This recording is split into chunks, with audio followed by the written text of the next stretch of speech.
This is my 3-month post-op update, comparing our before and after photos from pre-op to post-op to healing and now. As I've spoken a lot about the medical and functional reasons why I had made this decision, I feel like now at 3 months is the time when I can kind of see my face returning again. So let's talk about it while I do my makeup. I've just been focusing and trying to focus on how much better I've been feeling physically and how I've been able to breathe and see so much easier. I definitely wanted to be real and honest with you, and I didn't want to just disappear during my recovery time and not film or upload content just to hide my process and my healing. I wanted to talk about my experience and not just reappear after all the swelling goes down and glamorize this whole process. I definitely also understand that people who do hide this period may want to do that because of the perpetuated stigma against cosmetic procedures, but I do think it was the responsible thing for me to do to show you what the process does look like. In every growth and healing journey, I think there's always a bit of regret and guilt or second guessing involved. We just sometimes don't know when we're in pain and when we're in the tough times if the decisions that we made were the right ones.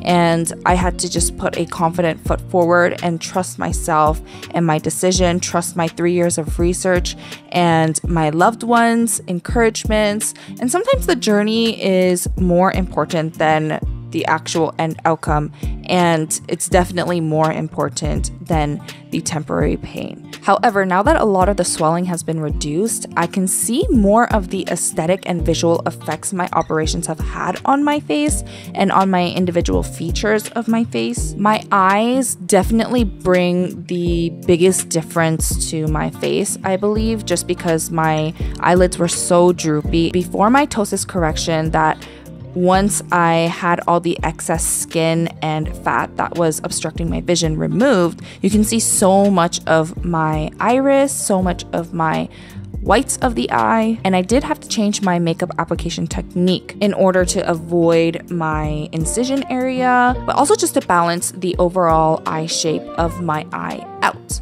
Previously, I was doing my makeup mostly on the upper outer corner of my eye because that's the only visible eyelid space that I had. These are some before and after pictures of pre-op as well as during healing and how my face looks now. I think with makeup, I definitely look a lot similar before and after just because my techniques create more definition and balance to my face. I also wanted to show you my scars up close. This is something that I hadn't really seen much of when I was doing my research for the last 3 years. My stitches were removed 2 weeks post-op, and now we're at 3 months post-op. My skin is still a little bit sensitive in the incision area. I do try to avoid putting makeup on my actual incision, however. For my nose, I do notice that I don't have to contour my nose as often anymore because there are natural shadows that appear with my balance of my nose now. I've actually been finding that I'm using less makeup in general due to the balance and symmetry that I usually did use the makeup to achieve. I feel like my nose is a perfect fit to my face, and these are my before and after photos for my nose, and I also wanted to show you my scars as well for my nose. I do have to clean my nose with cotton buds right now because of some of the more internal swelling, but I actually do prefer this method over blowing my nose, which I still do find painful. Dr. Lee at Panobagi had told me the mid-face of my facial balance between my eyebrows and my nose is actually slightly longer naturally and is the longest amongst the 3 proportions from the forehead versus the nose to chin. Dr. Lee informed me that creating a taller nose will create more visual distance between my forehead and my lips. In order to prevent that from happening, he had only placed the thinnest eye shape silicone to straighten the crook that I had and balance everything out overall. And I think this is so true. It really helped to balance everything out, and I don't feel at all that it was too tall, because that's something that I was worried about. If I were to have anything in my nose, I didn't want it to look unnatural. Now for my cheeks and jaw, I definitely have the most swelling here. And visually, I think at this point, it's returned to the same size as my previous face, but with just a rounder shape in general. These are the before and after photos, and surprisingly, the scars are actually in the mouth on the gum line. They do look really scary right after surgery. I was actually instructed not to look at my stitches, but I did take a look. They said you shouldn't open your mouth and look, but I did, just like twice. But now I can do it without as much pain, as closed up really well, as you can see. Most of the correction in my cheek and jaw was to balance out the symmetry throughout my face, especially my right cheek was protruding a lot more than my left, and my left jaw was much thicker and denser than my right jaw. I believe this may be due to side sleeping, and I did mention in previous content, I grind my teeth at night. I clench my jaws quite often. I also started chewing on the left side of my mouth the last 4 or 5 years or so due to pain on my right side from my night guards. It's very, very subtle and only needed mild asymmetry correction, as Dr. O from Panobagi let me know that in many severe cases, they would have to completely shift the lower jaw in order to straighten everything. But he didn't have to do that in my case. Whenever I do wash my face or do my makeup, I can feel and see that the symmetry has improved a lot. And a lot of my oversized muscle on my left jaw was also reduced, where I previously did have 2 times the amount of muscle relaxant on my left than on my right after my extreme jaw clenching and teeth grinding from after my tonsillectomy. Dr. O actually had also told me that he removed some excess fat under my chin.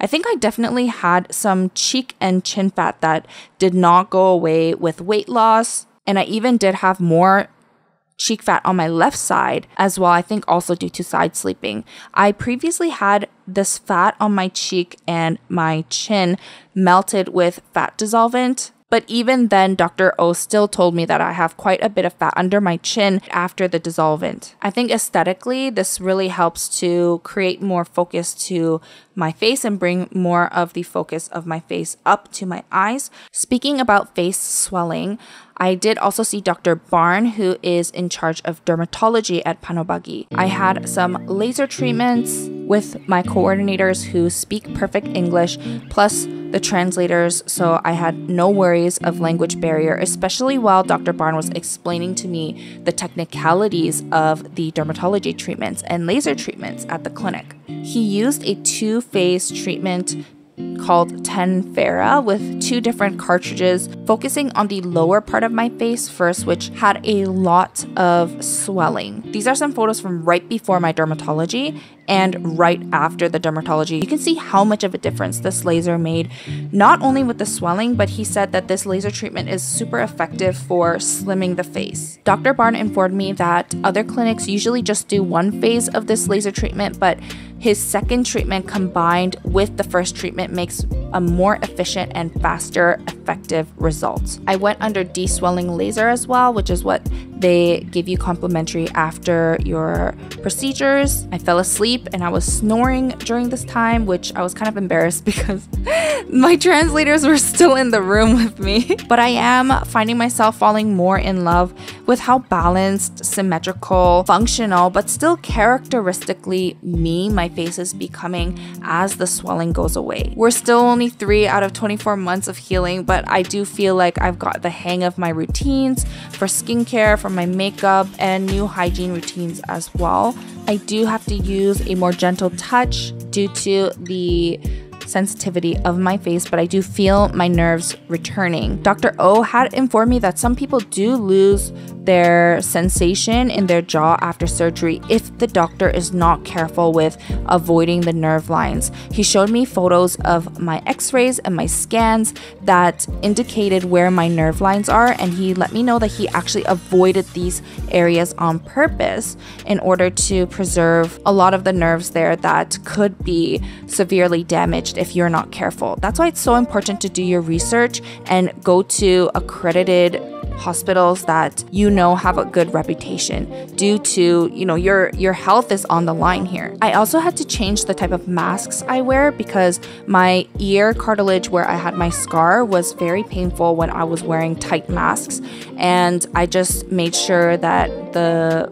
blue medical mask that I was using was the loosest possible, as well as pinching the top wire on the nose to make sure that it's not going to press down on my nose, and wearing it a little bit higher up.